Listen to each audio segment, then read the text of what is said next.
On episode 380 of Nintendo Switchcraft, Nintendo and Microsoft are coming for your loot boxes. Is that dock sale as good as you thought? Gotta collect them all. NES? Those stories and more on this episode of Nintendo Switchcraft. This is Frankenstein Gaming from the awesome city of New York, and you're listening to Nintendo Switchcraft.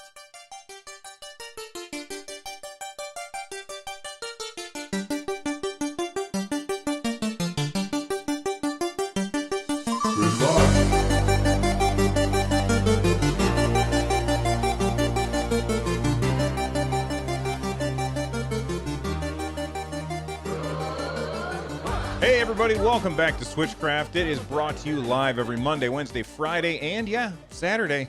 Tune in live over at twitch.tv/runjumpstomp. This episode of Switchcraft is brought to you by patrons like Resd TV. Get Switchcraft and my other content ad-free for as little as $1 by joining up at the Patreon over at patreon.com/runjumpstomp. And if you want to leave a voicemail like we heard at the beginning of the show, you can do that from any device by heading on over to runjumpstomp.com/voicemail, and I may even play it on the show. Let's jump right in. Buy a ColecoVision and a Coleco game cartridge by November 15th. We'll send you a free Cabbage Patch Kid by Christmas. So last episode, I told you about this ridiculously good deal where you could get a refurbished Nintendo Switch dock for $40, but what I didn't realize at the time was that it's actually not as good a deal as it sounds like, because it doesn't come with an AC adapter. It says right down here in the fine print, this Nintendo Switch is the dock that is included with each Nintendo Switch. The Nintendo Switch dock allows for the user to display Nintendo Switch gameplay on the television. This item is an add-on. This item is to add an additional dock to easily move the Nintendo Switch between multiple televisions. AC adapter and HDMI cable needed for complete setup. So I really wish that they had made that like bigger and more obvious so that I wouldn't have gotten everybody's hopes up. And thank you to everybody who reached out to me. I got YouTube comments, I got emails, I got tweets, I got DMs, I got people talking to me on Discord. Everybody reached out and they were like, "Bill, you idiot. That doesn't come with the AC adapters." Well, hey, guess what? I make mistakes sometimes, and there you go. Nintendo, why aren't you including an AC adapter? I will say this. There's a lot of people who look at this and they're ticked off that it doesn't include an AC adapter. The one thing that I will say, that I wouldn't say it makes it okay, but makes it not nearly as bad, is the fact that Nintendo is no longer using proprietary charging cables. So I'll give you an example. When the new Nintendo 3DS came out, I think it was the new Nintendo 3DS, or maybe it was the 3DS XL. I can't remember which version, but when a version of the 3DS came out, it came without a charger. And so you had to either hold on to your charger when you traded in your old system, or you had to buy a new charger, which was super lame because that charger was a proprietary port. Super lame, Nintendo. Now the Nintendo Switch just uses USB-C, and USB-C is, as time goes on, it's becoming more and more ubiquitous. So I'm sure that people have extra USB-C. Well, I'm sure that, I won't say most, but many people have extra USB-C chargers laying around. And you could probably use that on your Nintendo Switch dock, but I still think it's lame that Nintendo is not including a charger with this. I don't know. I just think it's kind of lame. All right, so GameIndustry.biz tweeted out this next story, and I like this story. This next story is, if you don't know GameIndustry.biz, they cover the gaming industry, and this is pretty big news. Both Microsoft and Nintendo are going to require Lootbox Odds disclosures in the future. So this is basically, what does this mean? Let's say that you're playing, well, I guess Rocket League, and I mention Rocket League in a little bit. But let's say that you're playing Rocket League and you get a loot box in the game. I think they call them crates.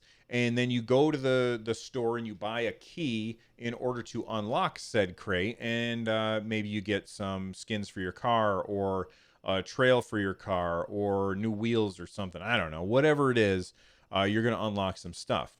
And they show you what could be in the box. And I don't know if Rocket League does this or not, but some developers or publishers will show you, you've got, this is the percent chance you've got of winning this, and this much lower number is the percent chance of winning the thing that you actually want. So according to GameIndustry.biz, Nintendo, and Sony's included in here, Nintendo, Sony, and Microsoft are to requiring Lootbox Odds disclosures. So now it's no longer going to be optional if you're putting your game on console. If you are saying, hey, if you can win a golden hero in this loot box, but the actual percent chance of winning that is like 0.5%, now they have to put that label on there and tell you.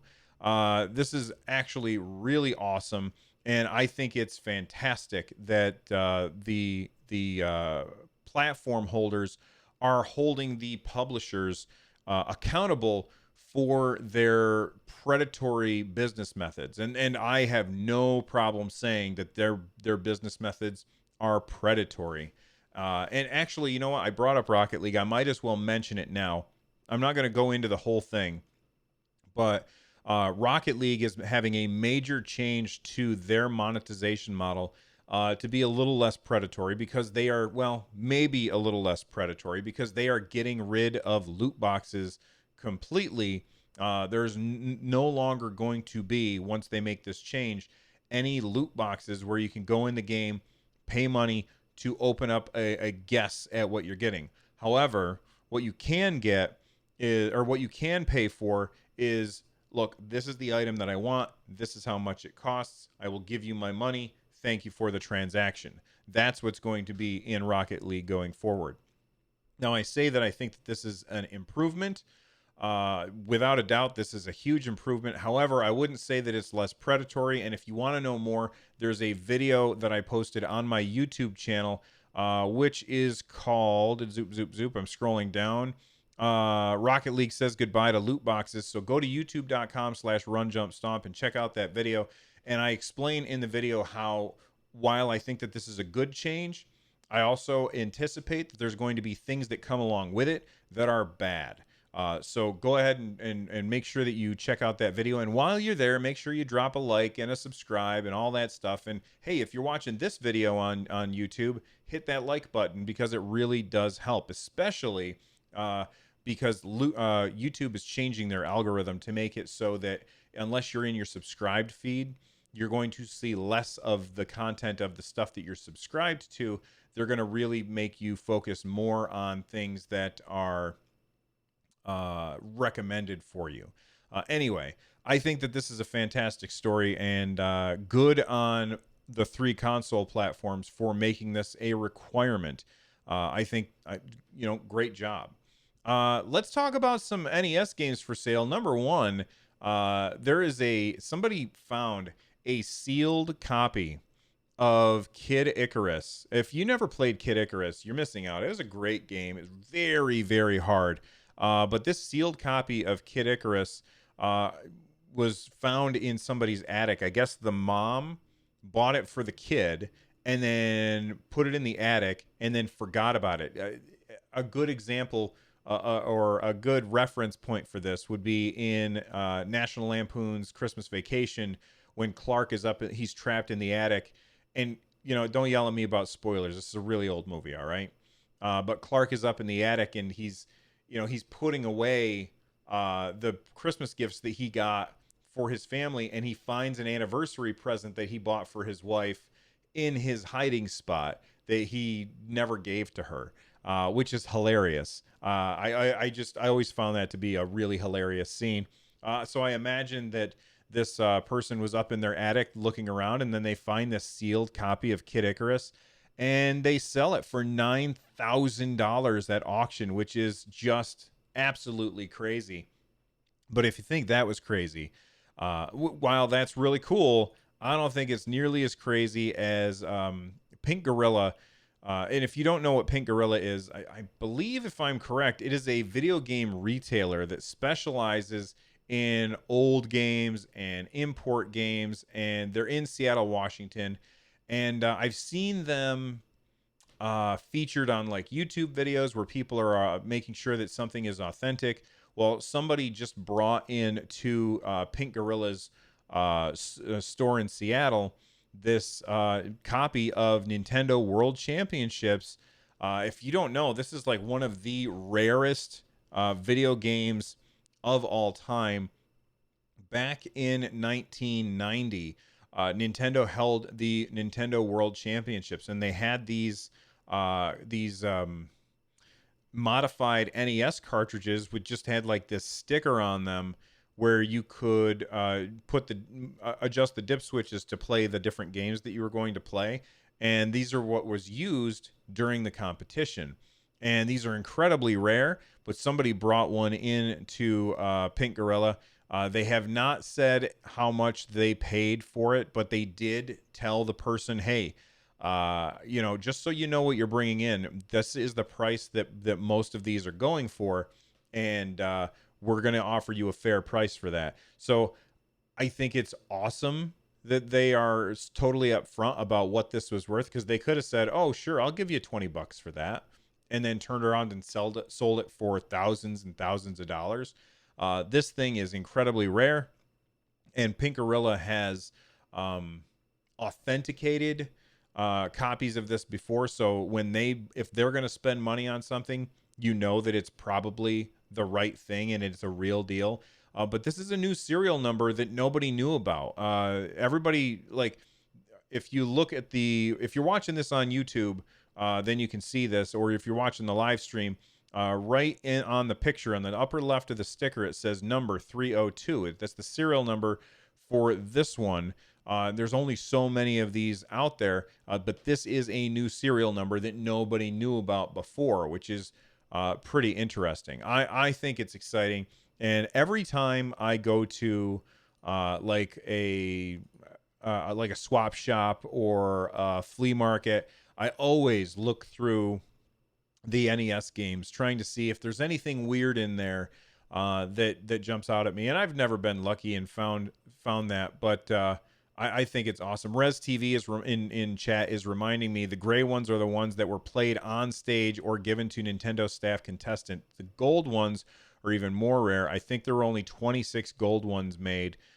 He then says, I wanted to buy a reproduction of it as something to put on the shelf. You are not alone, man. I almost bought a reproduction of Earthbound on eBay the other day just to have it on the shelf behind me, kind of like my Super Mario Brothers 2, although that's not a reproduction, and my Donkey Kong for the ColecoVision, which is right there.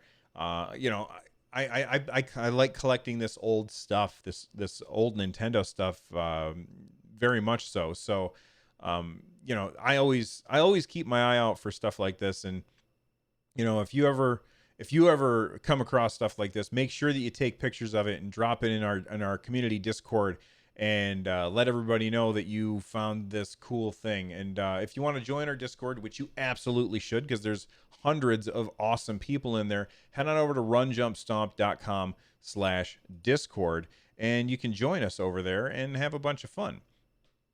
All right, let's take a quick break, and when we come back, we're going to talk about a possible new display for the Nintendo Switch. But first, let's hear from our sponsors. Well, excuse me, princess. All right, we are back, and this is pretty interesting. I opened up the story this morning. It's a Wall Street Journal story, and this morning I was able to read the story because I hadn't looked at any other Wall Street Journal articles in a while, and I was able to read the whole thing.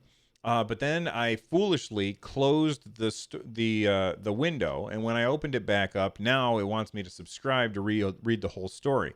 And I don't really care about the Wall Street Journal, so I'm not going to do that. So that means that everything that I'm going to talk about is pretty much from memory from this morning. So apparently, Sharp, which I remember back in the day, Sharp was like, they made TVs, and I don't think I've heard anything from them in an incredibly long time. I don't know if they still make TVs, because I don't look for TVs. I don't shop for TVs. But Sharp Corporation it has told the Wall Street Journal, or the Wall Street Journal has uncovered that the Sharp Corporation is going to be making an IGZO screen for the Nintendo Switch. IGZO is indium gallium zinc oxide, which is a semiconducting material that allows you to make low cost, low power, high resolution LCD screens for electronics. And apparently, Sharp Corporation is going to be making one of these screens for the Nintendo Switch. This is according to Mr. Takashi Mochizuki, who is the man in Japan for the Wall Street Journal. Now, all that being said, what do we know about this? Well, not much. There's automatically going to be people who are jumping up and down saying, oh my gosh, it's the Switch Pro, blah, blah, blah, blah, blah. We don't know that. The key thing that I want to pull out of this this leak from Mr. Mochizuki in the Wall Street Journal is that, how do I want to phrase this? I got to think for just a second. Okay, is that this is a low power display. So this low power display could be something that they are looking to introduce later on in order to make the Switch's battery life even longer. Look, the new revision, that's the word I was looking for. The new revision of the Switch is now out and available. We're talking about the HAC001 (-01 parentheses). That's the new one that has the same chip as the Nintendo Switch Lite. It has everything else about it is the same, except for I think it has new memory, new low power memory, and the internal board is kind of rearranged, but it's basically a Switch, and it plays Switch games in exactly the same way. In fact, there was a Game Explain video where they pitted the new Switch against the old Switch, and it was pretty much a toss-up. They both loaded games at exactly the same rate. I guess one of them downloaded slightly faster, but at the end of the day, I don't really care about that. Maybe you care about it when you download 24 gigs of DC Universe Online, but I usually just set something to download and then go do something else, and I come back later and there it is. It's done. So anyway, we've got that new Switch, and I don't think that this one has the new screen because, I looked at Nintendo's like their FAQ about it, or their spec sheet on it. That's the word I was looking for. I looked at the spec sheet for that, and it didn't say anything about the new display. So I'm going to assume that the new Switch that we're getting, the V2, the -01 Switch, not the original OG Switch, the -01 Switch, I assume that one has the same exact screen as the OG Switch. And this is for some future thing that we don't know about yet. The Nintendo Switch Lite, maybe it's for that. We don't know. Maybe it's for the Switch Pro that may or may not come out down the road. If I've learned anything, it's that Mr. Mochizuki, he tends to, first off, it's the Wall Street Journal, so he's an actual journalist, and when he reports on stuff, I pay attention. And if you weren't sure, he is the person who said the Switch Lite was coming, and he said it a long time ago, and he said it multiple times, and then finally it happened. So I tend to pay attention. In fact, I follow him on Twitter, and you should too.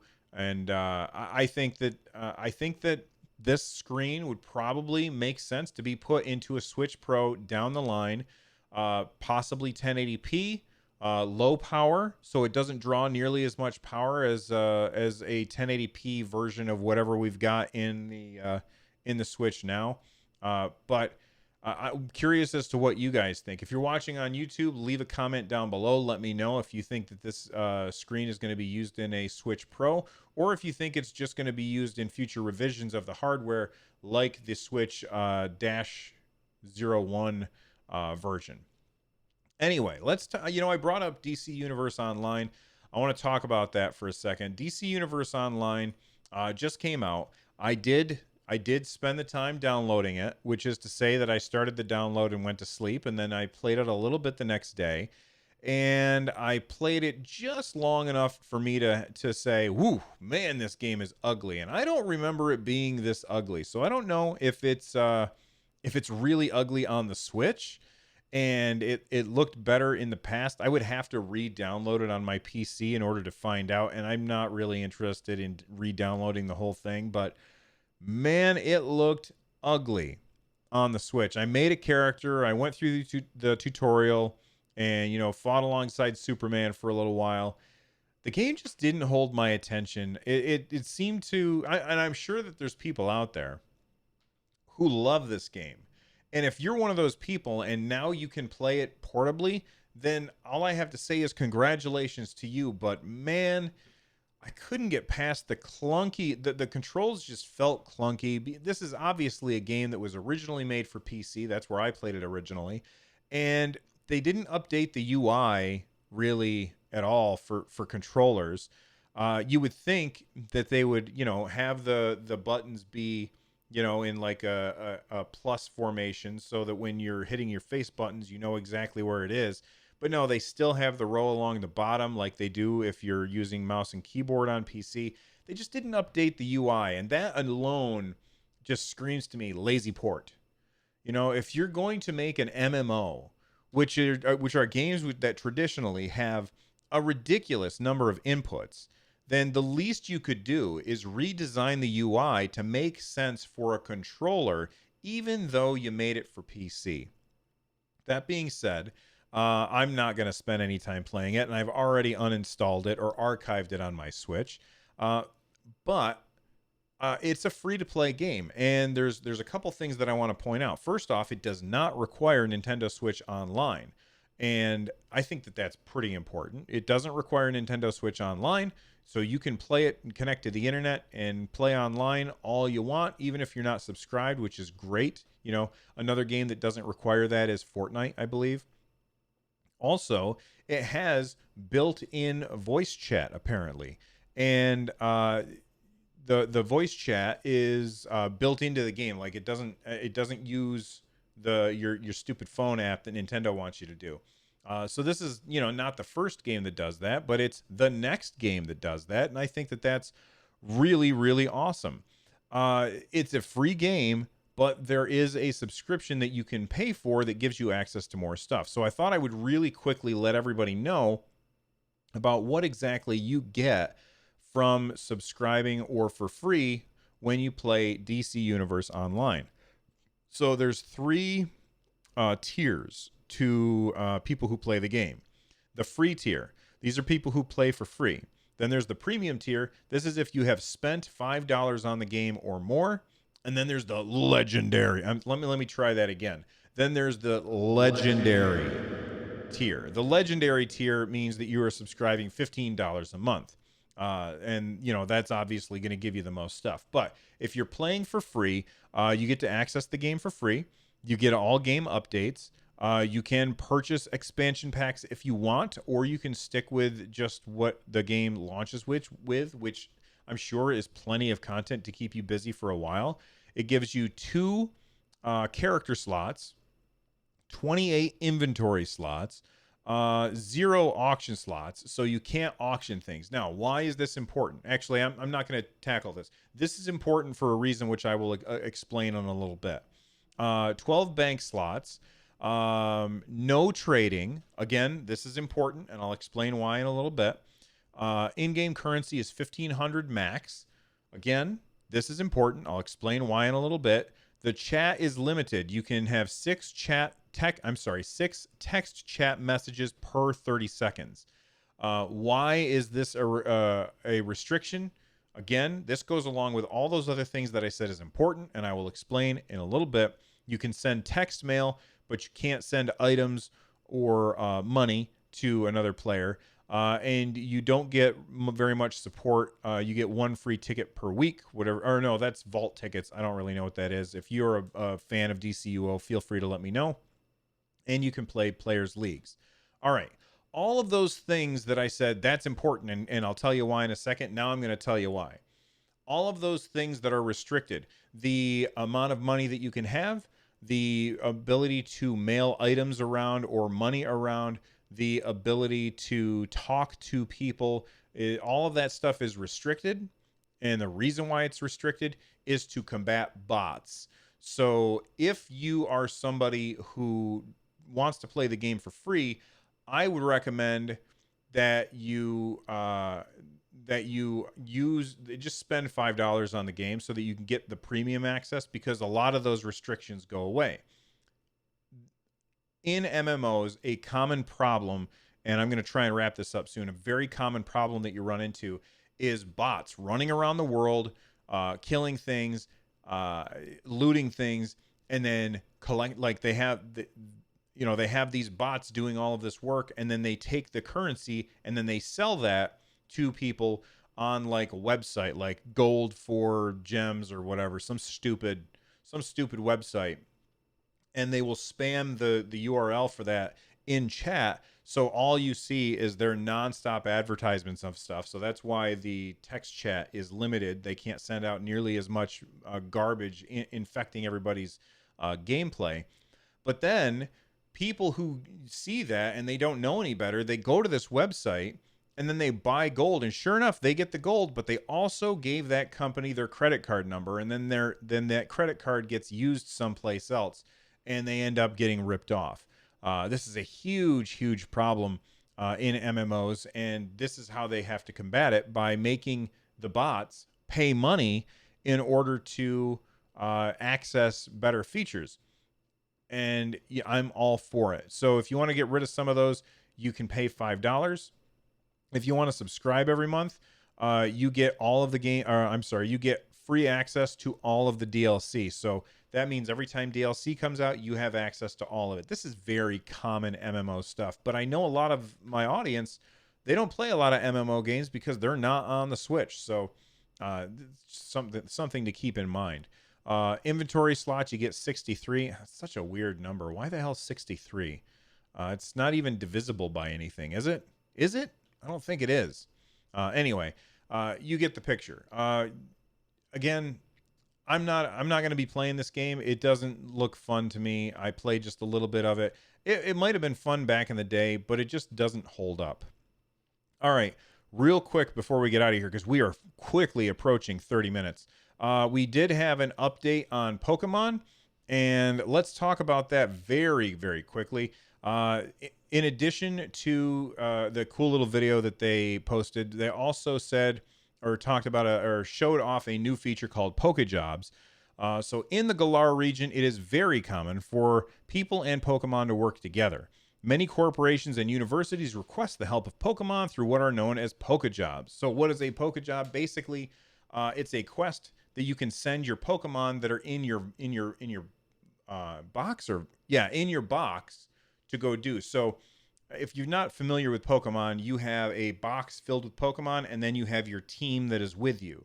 And the box filled with Pokemon just sit there. So Polka Jobs mean that you're going to get a quest. You could take a Pokemon from the box and you could say, go on that quest, and they'll come back with XP and probably some money or something. This is awesome because it gives you a way to level up the Pokemon that you're not currently questing with. And I think that this is a very big addition to the game. And I'm very excited for it. I think it's going to be a lot of fun, and I'm happy that they are adding this to the game. Oh my gosh, I got 2 minutes left. Print your own Switch grip. For those of you who have not heard about the Switch grip, there are the Grip Clip store has posted the designs on Etsy, and you can print one for yourself for $5 if you've got a 3D printer. I do not have a 3D printer, but if somebody out there does and wants to print me one, let me know. All right, I will. Maybe I'll send you $5 for it or something. I've got 2 other videos on my YouTube channel that I want to talk about. First off, Race Die Run is I'm not going to talk about it because we're coming up on the end of the show. But Race Die Run and Lost Orbit Terminal Velocity, these are 2 games that I did first looks for. There we go. In the past couple of days, and you can find those videos over on my YouTube channel. I also I got an email from Germs. They said, hey, Bill, I just wanted to hear your thoughts on the Zelda. You know what? Okay. Okay, I'm going to read the email. Hey, Bill, I just wanted to hear your thoughts on the Zelda clone. People are calling it, I think it's called Genshin Impact on PS4. Me personally, I'm looking forward to playing this. I've been watching some gameplay of it, and yes, it's clearly taking a lot of inspiration from Breath of the Wild, but is that such a bad thing? More Breath of the Wild until Breath of the Wild 2? Sure, bring it on. I seriously doubt the Switch will bring it on board, but I'm curious on your thoughts. Love the show. Germs for you. All right, I'm not going to answer this episode. I will answer next episode, but I want to know what you all think. If you're watching on YouTube, leave a comment down below about this Genshin Impact for PS4. It is clearly inspired by Zelda. They didn't pull any punches when they started copying stuff. But you know what? I will talk about that next episode, and I want to know what you guys think. If you are listening to the show, you can email me, runjumpstomp@gmail.com, or you can get a hold of me on Twitter @runjumpstomp. Use the hashtag Nintendo Switchcraft. If you want to support the show, that's super easy to do. Head on over to runjumpstomp.com/thank-you for more content like this. Go to runjumpstomp.com/shows. The music you're about to hear is Corneria Star Fox remixed by Noteblock. I'm out of here. Thank you guys for hanging out with me while I record the show. You're awesome. I'll see you next time. Bye-bye.